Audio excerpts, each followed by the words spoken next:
आप ये देखें कि हिटलर भी एक इलेक्शन से ही आया था, मुसोलिनी भी एक इलेक्शन से ही आया था। और ज्यादा पीछे ना जाएं तो आज रसिया में जो शासन चल रहा है वो भी तानाशाह शासन से कोई कम नहीं, वो सारे हदें पार कर। तो यहाँ भी एक तानाशाह शासन में हमारा लोकतंत्र तब्दील हो गया।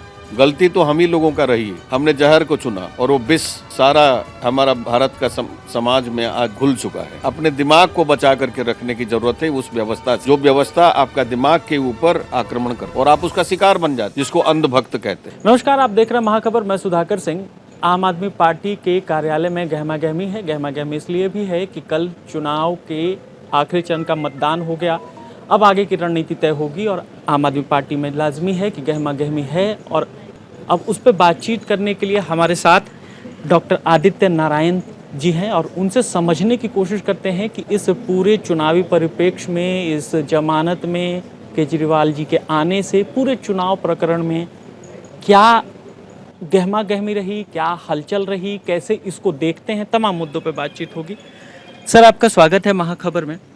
सर, इस पूरे प्रकरण को कैसे देखते हैं? केजरीवाल जी का जेल जाना, उसके बाद जेल से सुप्रीम कोर्ट के द्वारा जमानत मिलना, चुनाव प्रचार करना, फिर आज वापस जेल जाना, इस पूरे प्रकरण को कैसे देखते हैं? देखिए, पहले मैं आपको बता दूं, जितने बहुत सारे तानाशाह इस विश्व में आए हैं 19वीं सदी में, 20वीं सदी में और ख़ास करके 20वीं और 21वीं सदी में, बहुत सारा तानाशाहों का जन्म जो है ये लोकतांत्रिक पद्धति से हुआ है। और जे.एस. मिल ने सही कहा था कि स्वतंत्रता को आप एक कॉन्टिन्यूअस निगरानी से ही बचा करके रख सकते हैं। वो लोकतंत्र वही स्वतंत्रता को बचा करके रखने का एक पद्धति है, लोग तक शासन पहुंचाने का एक पद्धति है। क्योंकि मैं राजनीतिक विज्ञान पढ़ाता हूं। आप ये देखें कि हिटलर भी एक इलेक्शन से ही आया था, मुसोलिनी भी एक इलेक्शन से ही आया था। और ज़्यादा पीछे ना जाएं तो आज रसिया में जो शासन चल रहा है वो भी तानाशाह शासन से कोई कम नहीं है, वो सारे हदें पार कर चुके हैं। तो यहाँ भी एक तानाशाह शासन में हमारा लोकतंत्र तब्दील हो गया। गलती तो हम ही लोगों का रही है, हमने जहर को चुना और वो विष सारा हमारा भारत का समाज में आज घुल चुका है। कितना हद तक हम तो दूसरों को बताते हैं कि हैंड को सैनिटाइज करो। हैंड को सैनिटाइज करने से आज काम नहीं चलने वाला है, माइंड को सैनिटाइज करने की ज़रूरत है। अपने दिमाग को बचा करके रखने की ज़रूरत है उस व्यवस्था से, जो व्यवस्था आपका दिमाग के ऊपर आक्रमण करता है और आप उसका शिकार बन जाते हैं, जिसको अंधभक्त कहते हैं।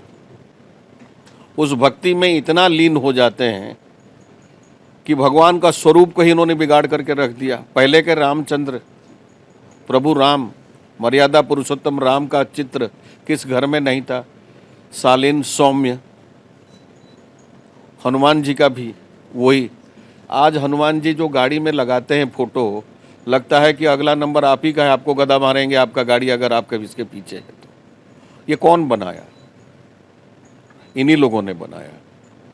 और ऐसे ही सारा व्यवस्था को इन्होंने हाईजैक कर लिया है। आज देखिए, आरोप लगते हैं, लोग कहते हैं कि आरोप लग गया, ये घोटाला हो गया, ये जेल चले गए। ये बात नहीं है। बात है कि सत्ता हथियाने में जो लोग उनके आड़े आ रहे थे उनको उन्होंने जेल के अंदर में डाला या उनका पार्टी को उन्होंने तोड़ दिया। वो कोई लोकतांत्रिक मर्यादाओं का उन्होंने सम्मान नहीं किया उस वक्त। और ये संस्थागत लोकतंत्र के ऊपर प्रहार होती है जब जब हम ये काम करते। महात्मा गांधी भी गिरफ्तार हुए थे, कई बार गिरफ्तार हुए, कोई ना कोई तो चार्ज लगा था ना उनके ऊपर।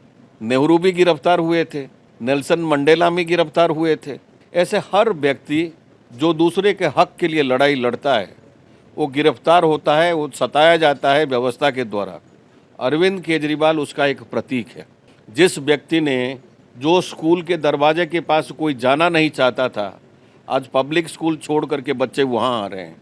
जिस गवर्नमेंट हॉस्पिटल में लोग एक्सीडेंट के बाद भी कभी नहीं जाना चाहते थे, आज वो स्वतः जा रहे हैं कि अपना इलाज कराने के लिए। जितना मेडिसिन आज हॉस्पिटल्स में मिल रहा है, सारे भारत में सर्वे करा लीजिए, अगर 60 मेडिसिन मिलता है, मुझे मैं प्रैक्टिकल होकर के ये बातें बता रहा हूँ, मेरे पास आंकड़े हैं, 160 वेराइटीज़ का मेडिसिन आपको गवर्नमेंट हॉस्पिटल्स में मिल रहा है, आपका टेस्ट फ्री हो रहा है।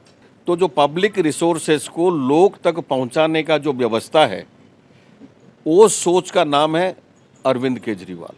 दूसरे और एक सोच और है, जो चंद उद्योगपति घराने को सारा फायदा दे दिया।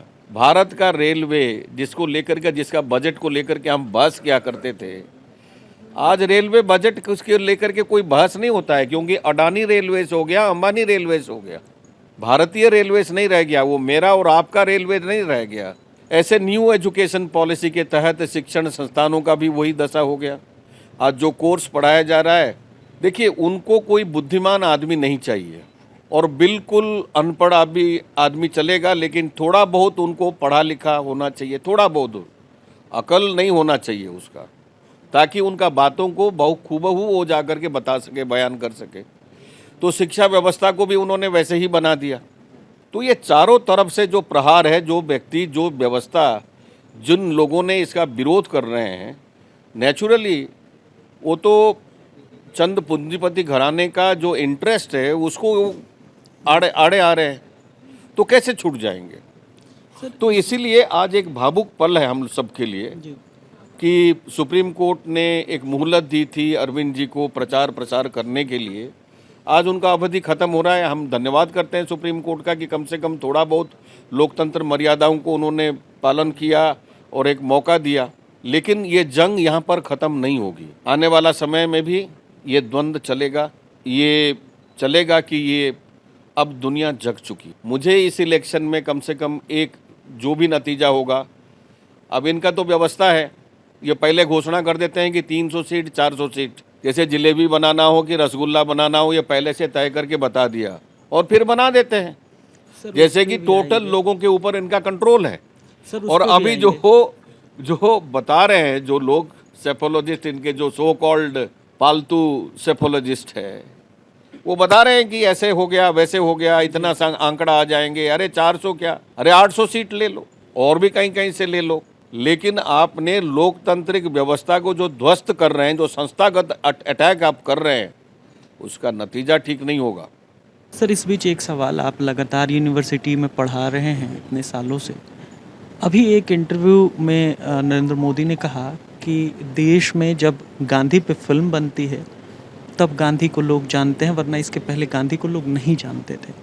तो ये किस तरफ ले जाने की बात है, या भ्रम है, या सच है, या क्या है सर? आप देखिए, ऐसा है कि ऐसा नहीं था कि ये नरेंद्र मोदी का कोई एक स्पॉन्टेनियस ये बात है। काफ़ी सोची समझी रणनीति के तहत ये बातें कही जाती है।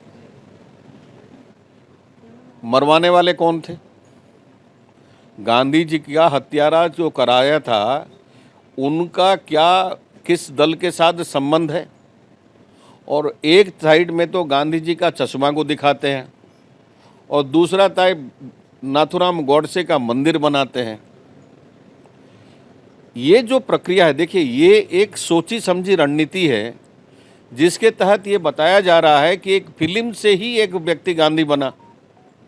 ये भूल रहे हैं कि मार्टिन लूथर किंग ने क्या कहा था। ये भूल रहे हैं कि नेल्सन मंडेला ने क्या कहा था गांधी जी के बारे में।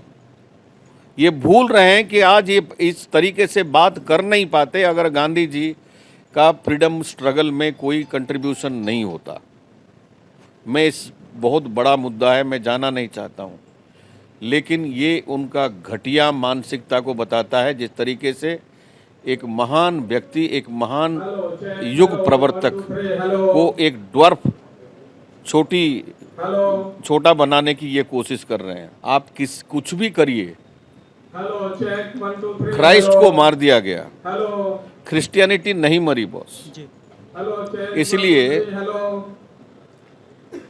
मार्क्स या जो भी विचारक है, ये एक विचार जो है ना, एक बार आने के बाद अरविंद जी का जो विचार है वो ख़त्म होने वाली नहीं है कि अगर आप ये सोचते हैं कि जेल में डाल करके हम पब्लिक ये गवर्नमेंट स्कूल को ख़त्म कर देंगे, ये ख़त्म कर देंगे।